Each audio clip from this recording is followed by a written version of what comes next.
An equity share by definition is a unit of ownership in a company. Say for example, a company has say 100 equity shares and you hold 10 equity shares in that company. Then by definition you are a 10% shareholder in the company and has proportionate rights, which means if the company has assets worth $1 million, then 10% of $1 million, which is $100,000, is your shareholding in the company. Now, being a 10% shareholder in the company, you are also entitled to receive 10% of the total dividend which a company might declare in a year or in future. So, if the company in question say declares $10,000 dividend, total dividend in a particular year, then you are entitled to receive 10% of $10,000, which is $1,000 in dividend. Now let's take a look at equity share through an example. Say Mr. Paul wants to open a bookstore named ABC Book and Company, and he has estimated that the total capital, initial capital required will be around $1,000. Now he has three options in front of him.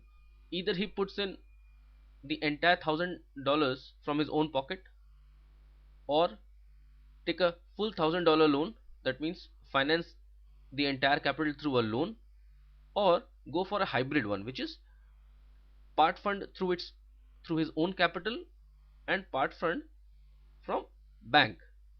So let's assume that Paul goes with the third option, wherein he put in $500 from his own pocket and takes a $500 loan from a bank at the rate of 10% per annum.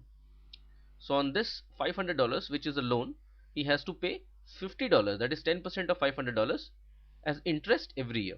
So that will be a expenditure that ABC Books and Company will have to incur every year to service the debt. So post this financing, the capital structure of ABC Book and Company stands like this. Equity capital equals to $500, wherein 500 shares are being held by Mr. Paul, which is worth each dollar. The total debt in the company now stands at $500. Total number of shareholders 1, since Paul is the only shareholder and he holds all the shares in the company. So naturally his shareholding stands at $100, 100%. Now let's see what happens a year later. Say a year later, Paul wants to expand the bookstore because he sees the bookstore is doing well, so he thinks that uh, it's better to expand it. So as per his calculation, an additional $500 will be required for expansion. Now in this case he has two options: either raise money by selling equity shares, additional equity shares, or take another loan. Both has got its own advantages and disadvantages. In the former case, the advantage is that he will not have to pay interests at regular interval, but whatever profits it make, it will have to share among all the shareholders.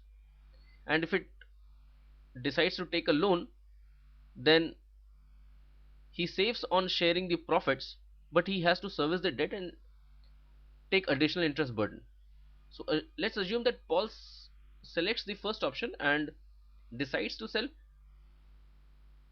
50 shares of a dollar each to 10 people among his friends and relatives. In this process, he'll be able to raise $500 of capital.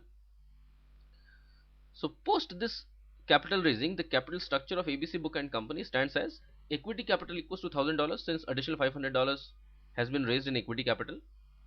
Debt stands at $500. Number of shares, number of shareholders now is 1 plus additional 10 shareholders whom Mr. Paul has sold additional shares. So total number of shareholders stands at 11, and Paul's shareholding is now what? Before selling additional shares he held 500 shares. So out of total 1000 shares, he holds 500 shares. So his shareholding in the company is 50%, and others shareholding in the company is now 50%. Now say the company a year later makes a profit of $100 and wants to distribute the entire profit as dividend. In this case, the Paul shareholding is 50%, so he will receive $50 as dividend, and others will receive $50. So it will be distributed among 10 shareholders equally. So among other shareholders, each will receive $5. This is how an equity share works.